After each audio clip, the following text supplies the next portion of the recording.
Popcorn చేస్తానా, వెరైటీగా చేస్తానా పాప్కార్న్. బయట వర్షం పడుతుంది, చల్లగా వెదర్ అంతా కూల్గా ఉన్నది. మంచి టేస్టీ పాప్కార్న్ వెరైటీగా చేసుకొని తినాలని పాప్కార్న్ చేస్తానా. ఇగో ఇదేం ఆయిల్ అనుకుంటాళ్ళు, మామిడికాయ పచ్చళ్ళు ఉంటుంది చూడు ఆయిల్ ఇది. ఈ ఆయిల్ కొంచెం పోసుకొని, ఆయిల్ వేడైంది, అది పాప్కార్న్ వేసుకోవాలి. టేస్ట్ అయితే నెక్స్ట్ లెవెల్ ఉంటుంది. మూత పెట్టేసుకోవాలి. కొంచెం వేడైంది, అవి వేడైనాక మనం ఒక్కసారి కలుపుకొని కొద్దిగా ఉప్పు, కొంచెం ఉప్పు వేసుకొని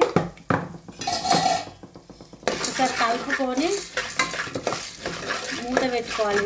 మంట ఎక్కువనే పెట్టుకోవాలి, సిమ్లో పెట్టుకుంటే ఏదైనా. అయిపోయినాయి టేస్టీ టేస్టీ పాప్కార్న్.